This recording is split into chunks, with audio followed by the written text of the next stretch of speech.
अस्सलाम वालेकुम नाज़रीन, दिन भर की आम खबरों और तज्जियों के साथ आज 7 बजे में मैं हूं आपके साथ आसमा इकबाल। नाज़रीन, पाकिस्तान तहरीक-ए-इंसाफ ने अपने बानी इमरान खान की रिहाई के लिए एहतजाजी तहरीक का बेस कैंप पंजाब को बनाने का फैसला कर लिया है, जिसके लिए हम देख रहे हैं कि 5 अगस्त को मीनार पाकिस्तान पर एक बड़ा जलसा होगा और इसी जलसे के लिए दरखास्त भी दे दी गई है। पंजाब में इंसदाद दहशतगर्दी की अदालत सरगोधा ने opposition leader Malik Ahmad Khan बच्चर, MNA Ahmad चट्टा समेत 39 मुल्जिमान को 10-10 साल कैद की सज़ा का हुक्म भी सुनाया है और इस सज़ा के बाद मुमकिना तौर पर उनकी नाअहली होगी और वो डी-सीट हो जाएंगे।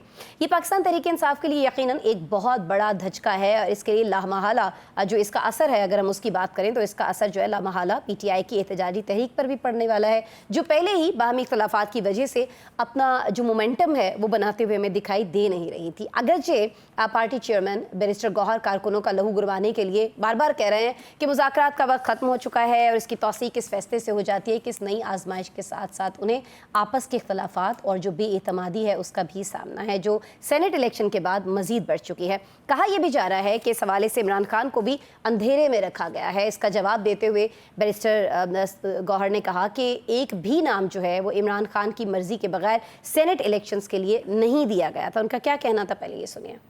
जहाँ तक PTI का ताल्लुक है तो PTI ने सारे नाम पहले से फाइनल कर दिए थे। इसमें कोई एक नाम भी ऐसा नहीं है जो हमने अपने मशावरत से रखा हो, खान साहब की कंसल्टेशन के बगैर। ये सारी चीज़ें पहले डिस्कस हो गई थी और ये तो मार्च 2024 में सारा कुछ फाइनल हो गया था और अच्छी सीटें हमें मिली है और बेहतरीन हो गया सोफा। दूसरी जानिब PTI खैबर पख्तूनख्वा के सेक्रेटरी जनरल अली असगर खान का मौक़िफ़ भी बिल्कुल सामने आया है, लेकिन ये बिल्कुल हमें उलट दिखाई देता है, मुतसाद दिखाई देता है। कहना उनका यह है कि हमारी लिस्ट में इरफान, सलीम, खुरम, ज़ीशान, अज़हर मिशवानी के नाम शामिल थे, लेकिन वो लिस्ट जो है वो इमरान खान साहब के पास नहीं पहुँची और नहीं इस पर कोई बात हुई। ओरिजिनल लिस्ट में लोग थे, अब लोगों ने तो नॉमिनेशन पेपर्स अपने दाखिल कर चुके हुए थे, तो हम कोई नया नाम तो डाल नहीं सकते थे। उन्हीं में से हमने चॉइसेस करनी थी और उसमें हमारे पास सबसे अच्छे चॉइसेस जो थे वो हमने वहां पे रखे कि जी इन लोगों को वहां पर आप शामिल करें। लेकिन वो लिस्ट तो पहुंची नहीं, तो वो लिस्ट पहुंची नहीं, खान साहब से डिस्कशन नहीं हुई, खान साहब से बात ही नहीं हुई।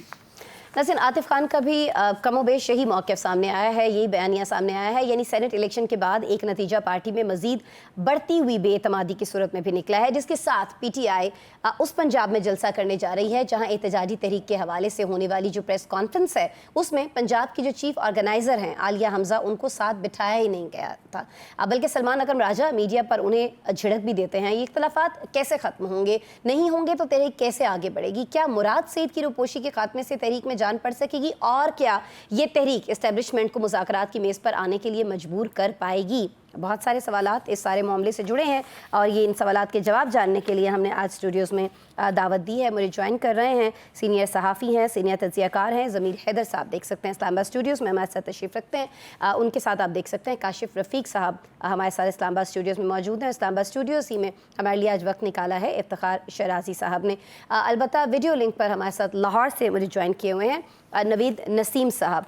तो आज मैं नवीद नसीम साहब पहले आप ही की तरफ आना चाहूँगी। पंजाब से खबर आई है अपोजिशन लीडर मलिक अहमद बच्चर और MNA अहमद चट्टा को 10-10 बरस कैद की सर सज़ा हो गई है। अब ज़ाहिर है सज़ा के बाद ये लोग डी-सीट भी हो जाएंगे। आने वाला मंजरनामा आप क्या देख रहे हैं, क्या हो सकता है? बहुत शुक्रिया आसमा। जैसे ही अभी खबर कुछ देर पहले ही आई है पंजाब के अपोजिशन लीडर की 10 साल की सजा की, अब मुझे ये लग रहा है कि आने वाले दिनों में और 5 अगस्त से पहले पहले कुछ लोग और भी जो हैं उनके खिलाफ भी कुछ और केसेस जो चल रहे हैं उनमें फैसले आ सकते हैं। इसके अलावा कुछ मजीद गिरफ्तारियां भी हो सकती हैं। ऑन द अदर हैंड अगर आप PTI की साइड पे देखें तो PTI की तरफ से भी जो है अब वो एक शायद इश्तिहाल अंगेज या इस तरह के बयान सामने आएंगे जैसे कि बैरिस्टर गौहर ने दिया। लेकिन मुझे एक चीज ये बता दें कि ये जो पाकिस्तान तहरीक-ए-इंसाफ ने एक दफा फिर से तहरीक चलाने का ऐलान किया है, जी जी। ये बासी कड़ी में उबाल है या PTI का वबाल है? कौन सी तहरीक चलाएंगे और पंजाब से चलाएंगे जहां पे नो डाउट आज भी इमरान खान की बहुत बड़ी फॉलोइंग मौजूद है, लेकिन हमें ये देखना है कि कौन सी तहरीक, कौन उसको लीड कौन करेगा? क्या उसको आलिया हमजा लीड करेंगी जिनके बारे में सलमान अकरम राजा कुछ कहते हैं, जी जी। या जो अभी जो हमारे ऑपोजिशन लीडर जो हैं वो जो कि 5 अगस्त से पहले पहले ही मोस्ट प्रोबेबली डी-सीट हो जाएंगे जैसा आपने अपने इंट्रो में भी कहा, तो कैसे ये चलेगी? ये कहाँ से लोग निकलेंगे? हाँ, चल सकती है अगर तहरीक, और एक बहुत स्ट्रॉन्ग तहरीक चल सकती है अगर इमरान खान के बेटे इस तहरीक को लीड करें। अगर आपको याद हो, जैसे नुसरत भुट्टो ने लाहौर के कदाफी स्टेडियम में एक तहरीक का आगाज किया था, और जैसे कुलसूम नवाज ने एक तहरीक का आगाज किया था जी जी। जिसमें उस गाड़ी को ही उठा लिया गया था जिसमें वो सवार थी। तो पाकिस्तान में इमरान खान की रिलीज के लिए जब तक एक ऐसी तहरीक नहीं चलती जिस मौके खास तौर पर उनकी बहन या उनके बेटे आइडियली लीड नहीं करते, मुझे नहीं लगता कि जब तक वो पाकिस्तान की सड़कों पर कोई लाखों लोग एकदम ले आए, तब तक पाकिस्तान में इमरान खान के रिलीज का कोई चांस नहीं। ठीक हो गया। अच्छा, आपने कहा कि कुछ और भी फैसले मुतवक्के हैं, कुछ और लोगों को भी सज़ा हो सकती है, तो मैं ज़मीर साहब आपकी तरफ आऊँगी। कल यास्मीन राशिद साहिबा का भी केस का फैसला जो है कहा जा रहा है कि वो मुतवक्के है। अब आपको लगता है कि ये जो फैसले अभी हो रहे हैं या होने वाले हैं, उनसे ये तहरीक जो है मज़ीद कहीं ना कहीं उठेगी? लोग जो हैं वो ज़ाहिर है पीटीआई के साथ उनकी हमदर्दियाँ हो सकती हैं, या आपको लगता है कि नहीं ये तहरीक मज़ीद बैठ जाएगी? और फिर अभी जिक्र किया नवीद नसीम साहब ने इमरान खान के बेटों का, तो आपको नहीं लगता कि उनके बेटे आए ना आए, लेकिन मुराद सईद अगर सेनेटर बनकर मंजर आम पर आ जाते हैं, लीड करते हैं इस तहरीक को, तो इसमें कोई जान पड़ सकती है? ज़मीर साहब। बहुत शुक्रिया अस्मा। अस्मा देखें, एक तो बात यह है कि आपने डॉक्टर यास्मीन राशिदा साहिबा की बात की, वो यास्मीन राशिद साहिबा की, वो अब फैसला आएगा तो पता चलेगा। यकीनन अगर वो रिहा हो जाती हैं तो उससे पाकिस्तान तहरीक इंसाफ की तहरीक में जान पड़ सकती है। लेकिन अभी as we speak Aliya Hamza साहिबा जो हैं वो हैं, अवेलेबल हैं, और उन्होंने बहुत मोटिवेट किया। मैं पिछले दिनों देख रहा था west Punjab, north Punjab, central Punjab की अलग-अलग मीटिंग्स चेयर कर रही हैं, मुतहरिक, और वो एक्टिव भी हैं। लेकिन सलमान अकरम राजा साहब ने जिस किस्म की बात की, शायद वो उनके नुकसान में नहीं गई, क्योंकि पीटीआई का जो वर्कर है वो आलिया हमज़ा जैसी फायर ब्रांड लीडर्स के पीछे चलने को तैयार है। सलमान अकरम राजा साहब जो कि पहली दफ़ा इतने गुस्से में नजर आए, हालांकि वो बहुत धीमे आदमी हैं, तो उनके पीछे तो शायद ऐसा सच कोई लोग नहीं निकलेंगे। हाँ, दूसरा शख्स जो है वो केपी का है, वो मुराद सईद हो सकता है। अगर मुराद सईद निकले तो वो जान डाल सकता है, लेकिन क्योंकि अली अमीन गंडापुर हों या उससे पहले जो लोग हैं केपी में, वो मेरा नहीं ख्याल कि अब इतनी जान डाल सकेंगे तहरीक में। हमने पहले देखा जो 2-3 दफ़ा जो मोटिवेट हुई तहरीक, और उसमें फिर जो भी नताइज निकले उसमें केपी से ही ज़्यादा लोग आए थे। लेकिन अब वो हमें नहीं लगता, अगर मुराद सईद नहीं होते तो शायद इतने लोग निकल सकेंगे। और ख़ास तौर पर सेनेट के इलेक्शंस के बाद जो इस वक्त पार्टी के अंदर जो इख्तलाफात बढ़ चुके हुए हैं, तो वो एक मुश्किल चीज़ है। लेकिन अगर मुराद सईद आ जाते हैं तो वो शायद जो है वो जान डाल दें, क्योंकि वो भी एक तरह के fire brand hard core worker हैं पीटीआई के। तो मैं ये समझता हूँ कि आलिया हमज़ा साहिबा और मुराद सईद साहब अगर वो पंजाब में और ये केपी में अगर एक्टिव हों, तो क्योंकि सिंध में तो अभी मुझे उनका कोई ऐसा नाम नज़र नहीं आ रहा वो जो उसको मोटिवेट कर सके, तहरीक को लेके निकल सके। ना कोई इतना बड़ा नाम बलोचिस्तान में कोई एक्टिव नज़र आ रहा है। तो ये इन दो सूबों के ऊपर पाकिस्तान तहरीक इंसाफ की जो तहरीक है जो कि शुरू होने जा रही है, जिसमें अब देखिए ना, पहले ये थी कंट्रोवर्सी थी कि जनाब तहरीक जो है वो जुलाई के एंड से शुरू होगी और उसका पीक जो होगा वो 5 अगस्त होगा। अब ये कहा जा रहा है कि जी 5 अगस्त से जो है वो काम आगे चलेगा। तो वो भी एक उसमें कंट्रोवर्सी, फिर बीच में 90 दिन भी आ गई थी, 5 अगस्त को भूल जाएं, एक शख्स ने बोला था जिसका नाम अली अमीन गंडापुर है, जो कि लाहौर में पहुंचे थे, और उन्होंने कहा 90 दिन की तहरीक जो है वो शुरू हो चुकी हुई है। हाँ। तो ये बहुत सारी चीज़ें हैं, इन फाइटिंग, और फिर दूसरा पावर प्ले, और जो तीसरी बात आपने जो भी की जो कि इमरान खान के साहबजादे, मुझे नहीं लगता कि वो पाकिस्तान आएंगे, क्योंकि जमाइमा जो है वो डरी हुई है और वो काफ़ी डर गई है। वो हालांकि कहा यह जा रहा है कि जी वो आएंगे, पेशावर आएंगे, बहुत बड़ा इंटरनेशनल मीडिया साथ लेकर आएंगे, लेकिन क्या वो तहरीक को लीड करेंगे? I don't see that happening. और जमाइमा उनको इस बात की इजाजत आपको ऐसा होता हुआ नहीं दिख रहा है। शराजी साहब से पूछ लेते हैं कि शराजी साहब को सिचुएशन क्या दिख रही है, खास तौर पर 5 अगस्त के रोज़ जिस तरह से एक्सपेक्ट किया जा रहा है बानी की जानिब से अडयाला जेल के अंदर मौजूद रहते हुए, आपको कुछ दिखता है वैसा हो रहा होगा कहीं सड़कों पर? चलें कराची सिंध को तो छोड़ दें, बाकी जिन 2 सूबों की बात की है वहाँ भी ये पॉसिबल होगा शराजी साहब?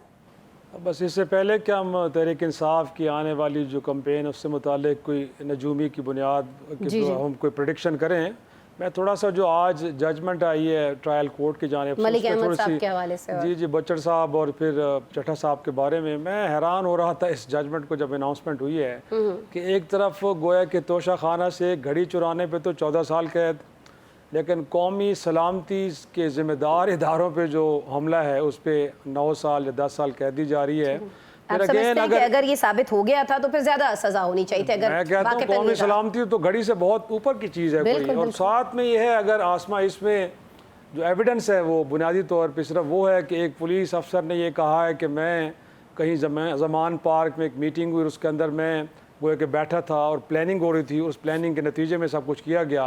तो अगर ये शवाहिद हैं तो मुझे लगता है कि फिर सुपीरियर कोर्ट्स में जाके केस और इसमें सज़ाएँ बाकी नहीं रहेंगी। अब ज़रा आ जाते हैं तहरीक शहजाद इंसाफ साहब के जो ऊपर। पहले आपने बात की है ना, ज्यादा सजा की है ना, कोई सुन ले और फिर अपील हो जाए मैं तो और सजा तकाजा बढ़ कर रहा हूँ जाए। कि घड़ी चोरी पे आप 14 साल के लिए सजा दे रहे हैं भाई, और कौमी सलामती के इदारों पे मशवरा हमले के किसी के ऊपर लिए आप बड़ा अच्छा हो सकता है, कमाल वो कर आपको रहे हैं। दिया आप हुआ ये क्या बात है, मजाक कर रहे हैं इस मुल्क के साथ।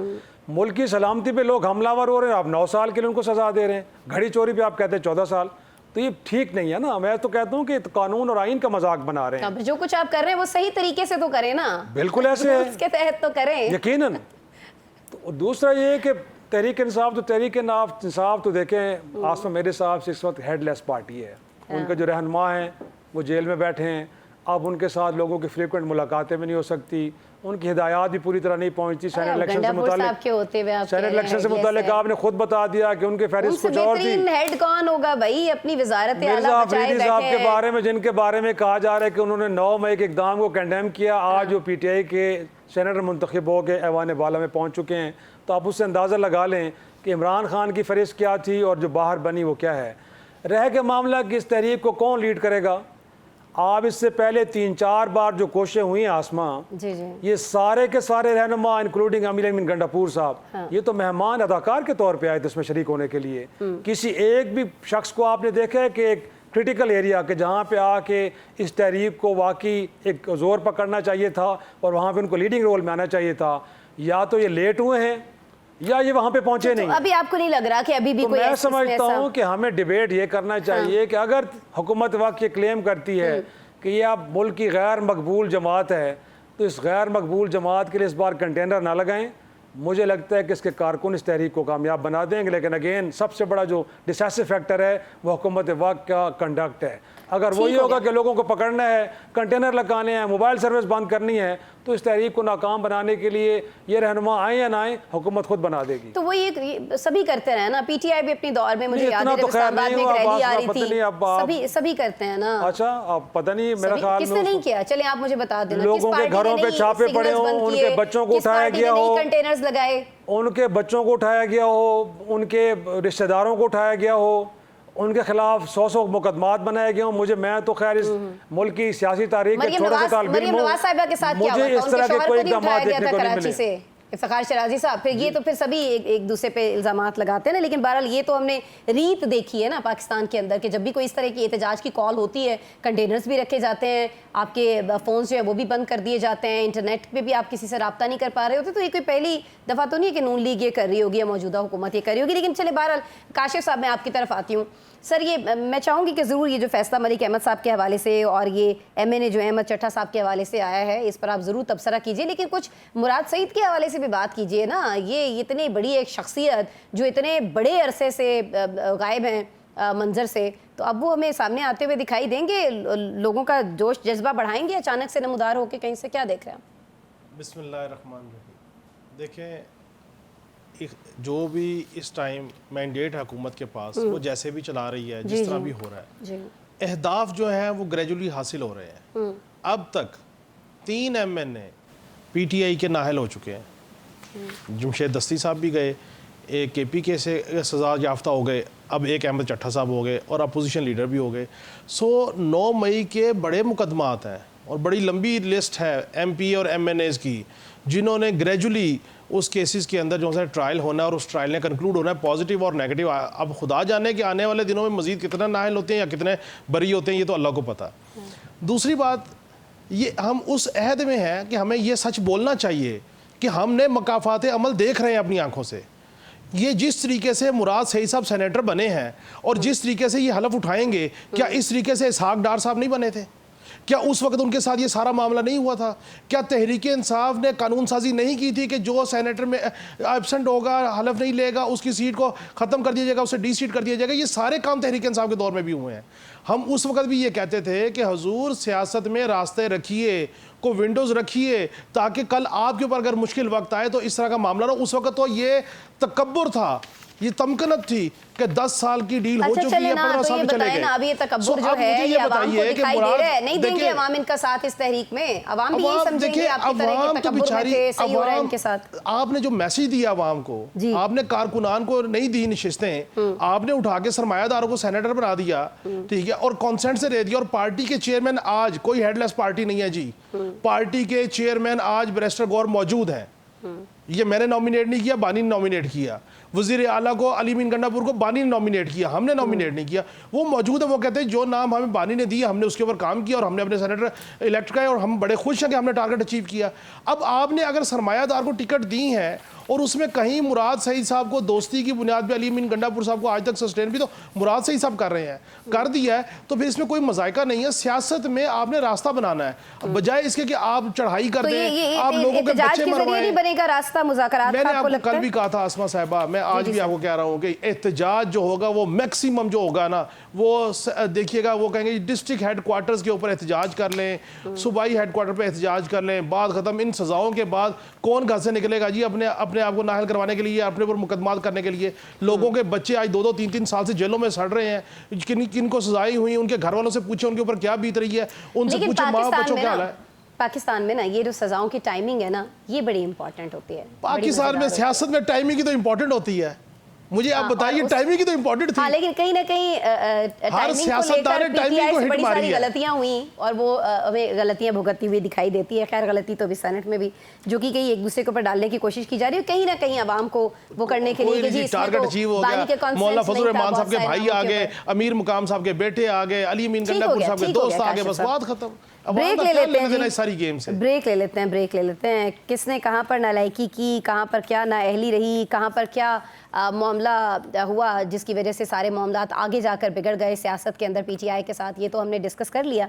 लेकिन एक और चीज़ भी है जहाँ हमारी नालायकी, हमारी बदइंतज़ामी, बहुत सारी जगहों पर हमारे लालच और हिरस ने हमारे लिए मामलात जो हैं वो बहुत ज़्यादा ख़राब करती हैं। और ये सारी चीज़ें हम देख रहे हैं मौसमियाती तब्दीली की सूरत में अब हमें भुगतना पड़ रही हैं। बाराने रहमत जो है अभी हमें कुछ जहमत बनी हुई दिखाई देती है, कुछ छोटी मोटी जहमत नहीं है, बहुत बड़ी जहमत है। गुज़िश्ता 24 घंटों की बात करें तो 5 अफराद जाँ बहक हो चुके हैं, बारिशों से 10 ज़ख्मी हैं। इंतहाई अफसोसनाक एक वाक़या निजी सोसाइटी के अंदर भी आज हुआ है। वालिद थे और साथ में उनकी साहबजादी थी, वो बह गए हैं। तलाश उनकी अभी तक जारी है, कोई अपडेट नहीं आएगी तो हम यकीनन बताएंगे आपको। लेकिन इस सारी ये जो रहमत से जहमत तक का सफ़र है, इसका ज़िम्मेदार कौन है और अब इसको रोका कैसे जा सकता है, इसको डिस्कस करते हैं ब्रेक के बाद।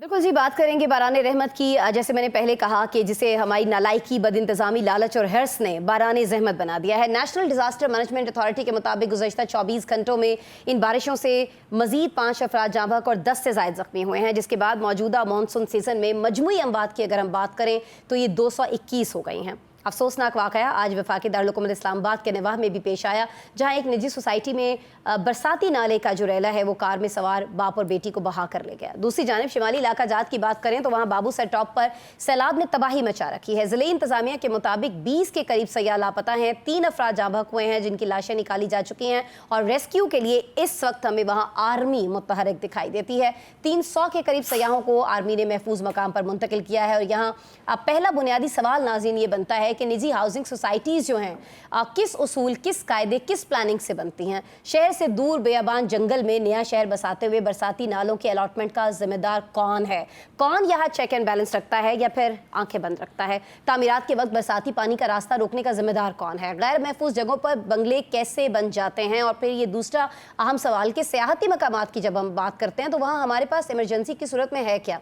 जून जुलाई में स्कूलों की तातीलात पर बड़ी तादाद में लोग जो हैं वो शिमाली इलाकों का रुख करते हैं। हैं, फैमिलीज़ के साथ जाते हैं, लेकिन क्या मकामी इंतज़ामिया की कोई तैयारी नहीं होनी चाहिए है इस सारी सूरत हाल को देखते हुए, ये पता होते हुए कि लोग बड़ी तादाद में आ रहे होंगे?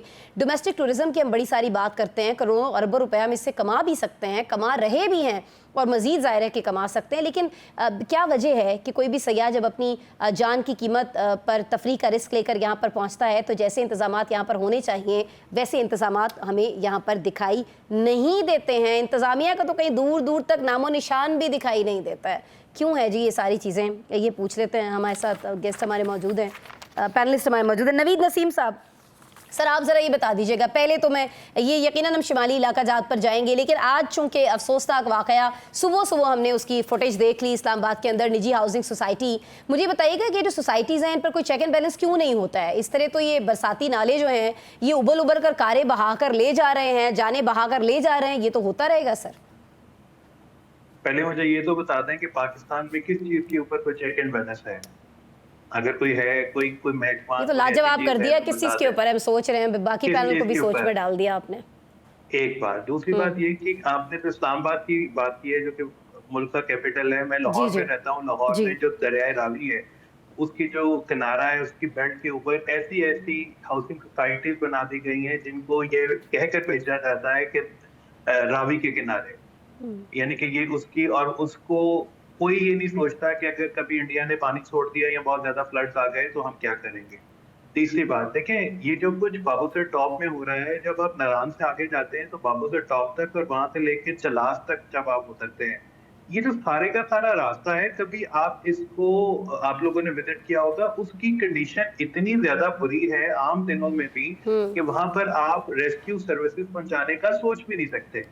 दूसरी बात, जब आपको ये पता है कि ये पीक सीजन है, इस सीजन में कभी भी एनडीएमए की तरफ से भी खबरदार किया जाता है, तो फिर आप लोगों के ऊपर चेक क्यों नहीं रखते कि कितने लोग जा रहे हैं? क्यों नहीं उनको ऐसी हदायत दी जाती है कि अगर ये हो जाएगा तो ये करेंगे, ये हो जाएगा ये करेंगे। मैं आपको सबसे अच्छी बात बताऊं कि आप इस्लामाबाद में बैठे हैं, आप इस्लामाबाद से मरी जाएं तो जो एक्सप्रेस वे है, एक्सप्रेस वे के दरमियान में आजकल लाइट पोल लग रहे हैं, और मैंने वहां के मरी के एक इलेक्टेड नुमाइंदे से पूछा कि क्या आपको नहीं पता कि आजकल आपका पीक सीजन है और आपने एक्सप्रेसवे पे काम शुरू करवा दिया है? तो उस इलेक्टेड नुमाइंदे ने कहा कि हम चाहते हैं कि जितने ज्यादा लोग मरी आए वो देखें कि पंजाब हुकूमत जो है वो कितना ज्यादा काम कर रही है। यानी यहाँ पर भी सियासत हो रही है बहुत सारे मामलात में। ज़मीर साहब, मैं वक्त मेरे पास कम है। नवीद साहब, आई एम रियली सॉरी। ज़मीर साहब, मैं आपकी तरफ आऊँगी। सर, सियासत तो हो ही रही है, लेकिन बहुत सारी जगहों पर चलें सियासत चमकाने के लिए जो चीज़ें हम कर सकते थे, जैसे रावलपिंडी के नवाह में कहा गया कि दोचा, पापैन और मुजाहिद के नाम से डैम्स बनेंगे, लेकिन वो डैम नहीं बने। लेकिन हमने ये ज़रूर देखा है कि पोस्ट प्राइवेट सोसाइटीज़ जो हैं वो ज़रूर बन गई हैं और तबाही उसकी जो रिजल्ट है वो हम सबके सामने है। इस पर हुकूमत एक्शन क्यों नहीं लेती है कि जब भाई ये डैम नहीं बन सके तो ये आसपास ये सोसाइटियाँ कैसे बन गई? ये मेरा सवाल वैसे सही है आपसे ये पूछना कि हुकूमत एक्शन क्यों नहीं लेती, या मुझे ये पूछना चाहिए था कि हुकूमत में ही तो नहीं है वो लोग जो जिम्मेदारान है? देखिए, ये तो आपने सही कहा। बात ये है कि एक विजन होता है, एक प्लानिंग होती है, लेकिन इन दोनों के ऊपर, उन दोनों की आंखों के ऊपर जब पैसे का पर्दा पड़ जाता है तो फिर कोई विजन और कोई प्लानिंग नहीं होती, फिर इंसानी जान की कोई बुकत नहीं होती, फिर सिर्फ और सिर्फ पैसा होता है और कुछ नहीं होता। अब मुझे एक बात बताएं कि ये हाउसिंग सोसाइटीज़ जो हैं ये मिट्टी के ढेर जमा करके उसके ऊपर घर बना देते हैं, और जब बारिशें होती हैं तो वो पूरा ढेर जो है सिरकना शुरू हो जाता है। बहुत सी ऐसी मैंने सोसाइटीज़ इस्लामाबाद के गिरदो नवा में देखी हैं जो कि बाकायदा बड़ी बड़ी बिल्डिंग्स जो हैं डिसबैलेंस हो चुकी हुई हैं, लेकिन लोग जो हैं वो आंखें बंद करके बैठे हुए हैं, और ना ही जो इनको रेगुलेट करती हैं, जो अथॉरिटीज़ रेगुलेट करती हैं, वो कोई चेक बैलेंस नहीं रखते। और फिर कई तो ऐसी हाउसिंग सोसाइटीज़ हैं जिनकी तरफ आप चेक और बैलेंस करने का सोच भी नहीं सकते, नज़र भी नहीं डाल सकते, देख भी नहीं सकते उनकी तरफ। फिर ऐसे ही वाक़यात रूनुमा होते हैं कि एक बाप बेटी जो है गाड़ी के अंदर बैठे और फिर वो एक नाले में बह गए। मसला सिर्फ ये नहीं है, मसला ये है कि एक जो मैंने प्लानिंग की बात की, अब हर चीज़ का एक विजन होता है कि जी अगले 50 साल में क्या होने जा रहा है, अगले 20 साल में क्या होने जा रहा है।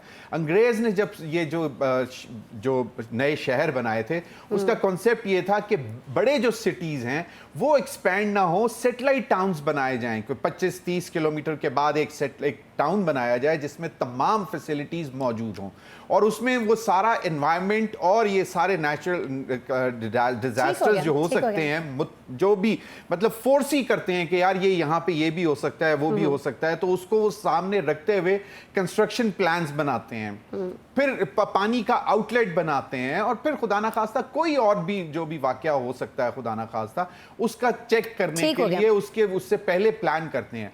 यहाँ पे पाकिस्तान में छोटे छोटे चेक डैम्स बनाने का प्रोजेक्ट आया था लेट 90s में। वर्ल्ड बैंक ने कहा था कि अगर आपके पास इतना पैसा नहीं है कि आप बड़े डैम बनाएं तो आप चेक डैम्स बना दें, छोटे डैम्स बना लें जो कि 2-2, 3-3 कनाल के जो कैचमेंट एरियाज में बना सकते हैं, जो जहां पे पानी का ज्यादा गुजर होता है। रबर के डैम्स बनते हैं जो कि बेसिकली आपके जब ड्राउट होता है, जब पानी कम होता है तो आप उन दिनों वो पानी छोड़ सकते हैं ताकि आपकी फसलें जो हैं वो उनको नुकसान ना हो।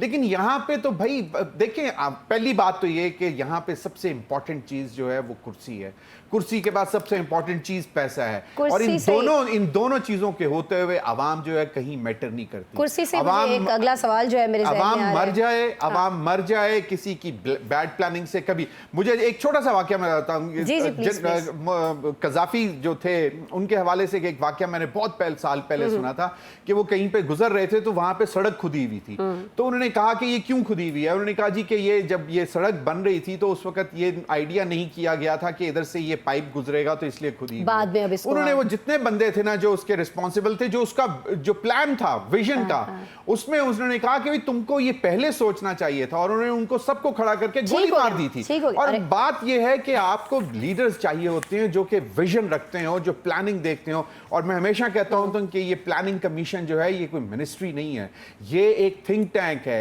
ये एक प्लानिंग का डिपार्टमेंट है जिसमें अगले 25 से 50 साल की आप प्लानिंग करते हो। प्लानिंग की। और ये जो आपने अभी कजाफी साहब का किस्सा सुनाया ना, तो मुझे ये जो हमारी मेट्रो नहीं है पिंडी में, ये याद आ गई। शराजी साहब गुजरते हैं ना, हम लोग रोज देख रहे होते हैं, वो बाद में किसी को याद आया कि भाई वो इसमें पाइप भी लगाने हैं क्योंकि जब बारिश होगी तो पानी तो बाहर आता था जब बस ऊपर से गुजरती थी, तो वो बाद में आपने देखा नहीं, वो सारे पाइप जो हैं वो बाद में ड्रेनेज के लिए और उसके लिए लगाएंगे। तो इस्लामाबाद में जो ब्रिजेस बने हैं अभी आप उनका हाल देखें, खौफ आता है उनके ऊपर से गुजरते हुए। बिल्कुल बिल्कुल, अभी जो सड़कें बनी हैं, जो चीजें बनी हैं, मैं शराजी साहब, लेकिन इसके साथ ना मुझे एक और चीज भी बता दीजिएगा, इस पर जरूर आप तबसरा कीजिएगा।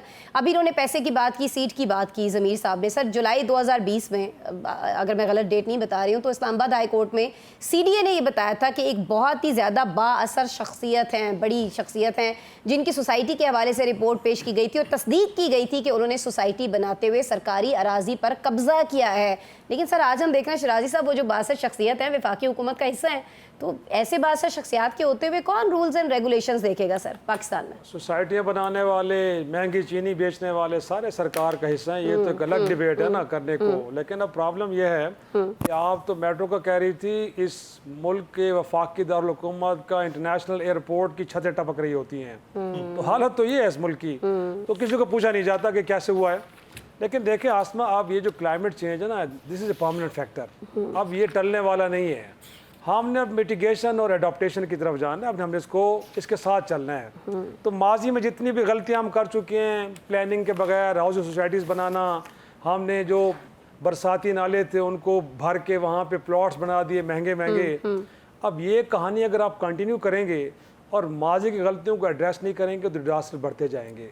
एक तो मेरे ख्याल में हमें अब चाहिए कि टाउन प्लानिंग को बेहतर अंदाज में लेके चलें, फिर पब्लिक के अंदर एक अवेयरनेस लेके आएँ कि अपने लिए खुदारा मसाइल को पैदा ना करें। सवात में देखें आप जो हुआ था पहला सानिया इस मॉनसून का, मैं इसी तरफ आना चाह रही हूँ। सॉरी इफ्तिखार साहब, प्रोग्राम का वक्त बड़ा कम रह गया है। ये डोमेस्टिक टूरिज़्म की आप बात करें, स्वाद की आपने ना मिसाल दी, तो हम जानते हैं कि डोमेस्टिक टूरिज़्म से $10 बिलियन कमाए पाकिस्तान ने, और ये भी कहा जा रहा है कि बहुत सारे और ममालिक जो हैं वहाँ पर तो उन्होंने मिसालें कायम कर दी। अब तुर्की की मिसाल ले लीजिए। लेकिन हम टूरिज़्म से आमदनी ज़रूर चाहते हैं काशिफ साहब, लेकिन सहूलियात नहीं हम देते, तो फिर कौन शिमाली इलाका जात में जाएगा? और ख़ास तौर पर काशिफ साहब, जिस तरह की आजकल खबरें आ रही हैं, आपको नहीं लगता कि अगले साल तो कोई भी उस तरफ रुख करते हुए 1000 बार सोचेगा? देखिए अस्मा साहिबा, जिस हाउसिंग सोसाइटी की आपने बात की, उस हाउसिंग सोसाइटी को सीडीए एनओसी दे चुका, अदालत के इमा पर दे चुका, सुप्रीम कोर्ट्स में इन्वॉल्व हुई। ये तो मैं आपको आपकी अगली इन्फॉर्मेशन दे दूँ। दूसरी बात ये देखें, टूरिज़म हो या लोकल लिविंग हो, अगर कोई गरीब आदमी कोई घर बना लेता है, कोई चीज़ें कर लेता है, कोई जोड़ जाड़ के पैसे बच्चों को कहता है ये आए हम आपको शुमाली इलाके ज़्यादा फिरा लाता है, जो हाल इस्लामाबाद में जहाँ पे चेक एंड बैलेंस बड़ा सीवियर है, जैसे ज़मीर साहब कह रहे थे, अब आप सोचें यहाँ पे अगर ये हाल है, रावलपिंडी इस्लामाबाद में ये हाल है, तो सोचे कि रिमोट एरियाज़ में क्या होगा, शुमाली इलाका जात बाबू सर टाप या उस एरिया में क्या हाल होगा जहाँ पे इतना सीवियर चेक एंड बैलेंस ही नहीं है, जहाँ पे अरबों रुपए का एक स्कैंडल अनफोल्ड होता है और उसके बाद उस स्कैंडल के एक मुलजिम को जो है वो सेनेटर बना दिया जाता है। तो आप मुझे बताएं वहाँ भी चेक एंड बैलेंस का लेवल क्या होगा? इस्लामाबाद में कोई पूछने वाला नहीं है, तो फिर आप मुझे बताएं बाबू सर टाप को पूछेगा। सो मेरा सवाल ये है कि जिन्होंने इन तमाम कंस्ट्रक्शन की, इन तमाम जो नेचुरल स्ट्रीम इजाजतनामे दिए, इन सब को क्राइटेरिया में लाना चाहिए, इनको कैफे किरदार तक पहुंचाना चाहिए, जो बात ज़मीर साहब ने की। लेकिन यहाँ प्रॉब्लम क्या है, ज़्यादा से ज़्यादा FIA पे पर्चा होगा, कुछ लेन देन होगा, कहानी खत्म हो जाएगी, वो फिर अप्रोच कराएगा, पैसे देगा, दोबारा सीट पे बैठ जाएगा और डबल पैसे कमाएगा कि यार FIA हमारा क्या कर मामला जो है ये इसी तरह से। एक आखिरी जुमला, जी सर, सिर्फ एक चीज, प्राइम मिनिस्टर ऑफ पाकिस्तान इस चीज को इंश्योर कर लें कि इस्लामाबाद से लेके जिस जगह पे भी नेचुरल स्ट्रीम नाला है, अगर उनको उनकी ओरिजिनल हैयत में रेस्टोर करवाने में कामयाब हो जाए तो आपका जो ये जो डिजास्टर है ना, ये 75% कम हो जाएगा। लेकिन ऐसा करेगा कौन जी? इतने घर बने हुए, हजारों घर बने हुए। एक छोटी सी मैं बताता हूँ, क्योंकि मैं इस्लामाबाद का बहुत पुराना वासी हूँ, मतलब अर्ली 70s में आ गया था, ये आपका ख्याल है वैसे, लेकिन 70s में से देख रहे थे हम, बहुत छोटे से थे जब हमने देखा कि इस्लामाबाद के अंदर ये जो बरसाती नाले थे, इनमें मछलियां, साफ पानी होता था, मछलियां होती थी। इसके ऊपर आपने कच्ची आबादियां बना दी। उस वक्त के ज़ियाउल हक ने जो भी एक पॉलिटिकल फैसला दिया, और उसके बाद फिर मरगला फुटहिल से ये कैचमेंट एरिया जो है, जितने बरसाती नाले इस्लामाबाद से गुजरते हैं और फिर वो नाला ले में जाते हैं, वहां शुरू से लेके जहां पे जाके ये नाला ले पिंडी पूरा से गुजर के खत्म होता है, वहां सिर्फ और सिर्फ इन नालों में कचरा है। अब आप मुझे एक बात बताएं, जिसमें प्लास्टिक और पता नहीं क्या क्या गंद भरा हुआ है, पानी कहां से गुजरेगा? और यहाँ पे इसकी कोई अब सोच नहीं है कि क्या किया जाए, क्या ना किया जाए, क्योंकि हर कोई जो है वो बस अपने, और फिर इसका रिजल्ट हम, इसका नतीजा, इसका रिजल्ट हम देख रहे हैं। लेकिन बहुत सारी क्विक मनी और बहुत सारी जगहों पर मामला बहुत ज्यादा खराब हैं। एहतसाब नहीं होगा, काम सही नहीं होगा। ठीक है, लेकिन काम सही करने की कुछ कोशिश हो रही है जी पंजाब के अंदर। लेकिन मैं मौसमियाती तब्दीली को लेकर बात नहीं करी, मैं तालीमी इदारों में जो मनशियात की लानत है उसको ख़त्म करने के लिए हमें मरियम नवाज साहिबा बड़ा ज़बरदस्त काम करती हुई दिखाई दे रही हैं। उन्होंने एक नई फोर्स जो है वो कायम की है। ये फोर्स क्या है, क्या करेगी, इसके क्या रिजल्ट रहेंगे, अपने माहिरीन से हमारे साथ जो पैनल मौजूद है उनसे जानेंगे। ब्रेक ले लेते हैं पहले।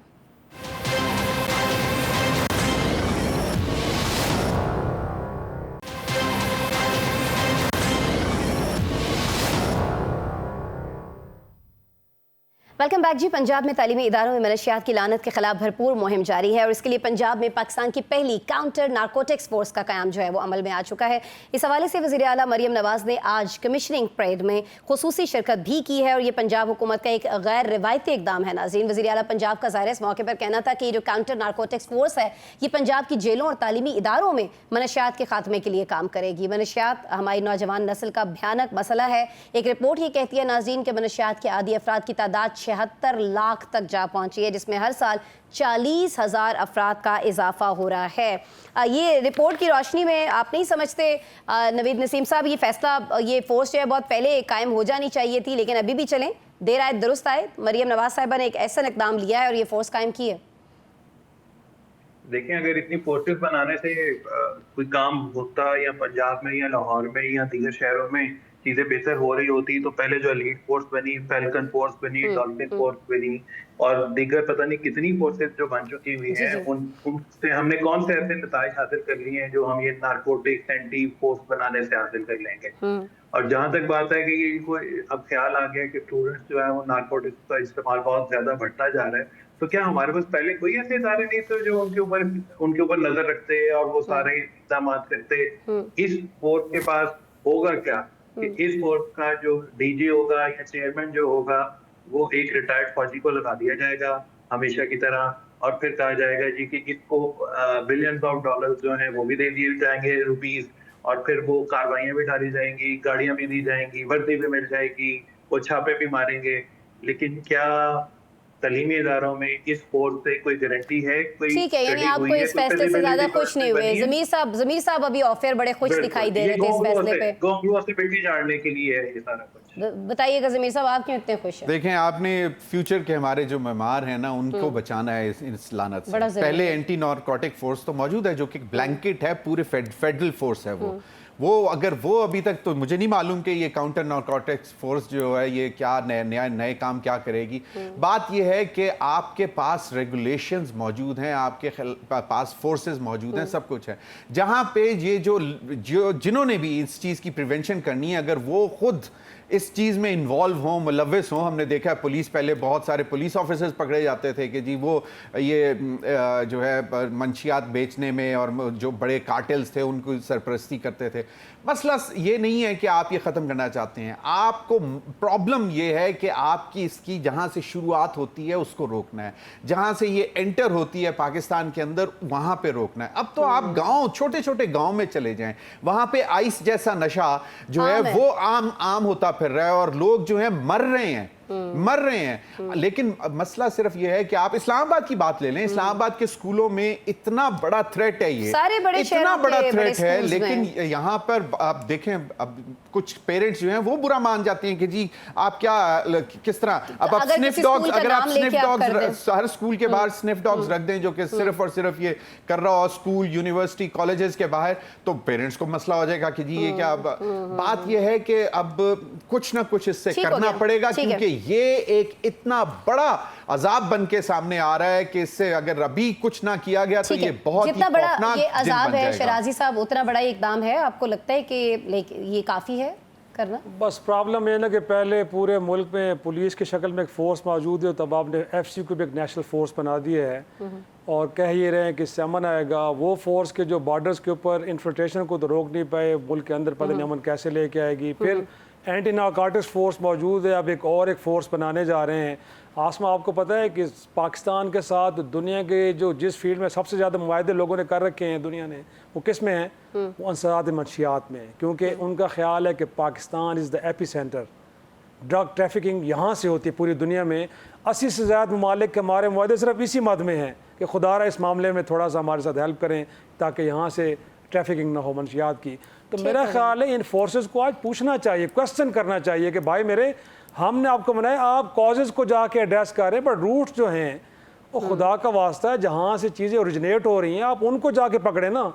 आप तो इफेक्ट्स पे जा रहे हैं, उनके असरात पे जा रहे हैं। भाई आजकल लोग नए नए तरीके अपनाते हैं। हम तो पुलिस के साथ बीइंग जर्नलिस्ट बात करते हैं ना कि कैसे मुमकिन होता है। ठीक हो गया। वो कहते हैं मोबाइल टॉक शॉप के नतीजे में आते हैं लोग बाहर, स्कूल्स के बाहर आके वही लड़के बाहर जाके वहां से लेके आते हैं, स्कूलों के अंदर जाती नहीं है चीज, कैसे पकड़ेंगे आप? सही तो हो मेरा गया। ख्याल कैसे नहीं है पकड़ेंगे? मेरे ख्याल में ये लास्टली आसमा, जी सर। एक तरफ आप एडमिनिस्ट्रेटिव कास्ट खत्म करने की बात कर रहे हैं, ऊपर आप एडमिनिस्ट्रेटिव कास्ट बढ़ाई जा रहे हैं, फोर्स पे फोर्स बनाए जा रहे हैं। खुदा इस मुल्क के अवाम पे कोई आप ख्याल करें, उन पर रहम करें, जो पहले से फोर्सेस मौजूद हैं उनके एहतसाब करें ताकि चीज़ें एड्रेस हों। ठीक हो गया, लेकिन वो तो ज़ाहिर एक लंबा अमल है, उसमें तो टाइम लग रहा होगा। लेकिन आपको नहीं लगता काशिफ साहब भी बड़ा खुश आइंद है कि चलें किसी ने सही कोई एक स्टेप, एक कदम आगे तो बढ़ाया है, हमारे स्टूडेंट्स का तो सोचा है, और ख़ासतौर में जेलों के अंदर जिस तरह से ये सारी चीज़ फैल रही है इसके बारे में सोचा है मरियम नवाज साहिबा ने? जी बिल्कुल, बड़ा अच्छा इकदाम है, लेकिन मेरी तो तजवीज़ ये है कि फोर्स पे फोर्स ना बनाएं, को थोड़ा सा अदालतें भी बढ़ा दें, को ड्रग कोर्ट्स बढ़ा दें, को उनके स्पीडी ट्रायल 6 अदालतें हैं, 9000 केसेस हैं। आप मुझे बताएं कि उनका ट्रायल स्पीडी कर दें, कोई लोगों को सजा जब हो तो बताएं,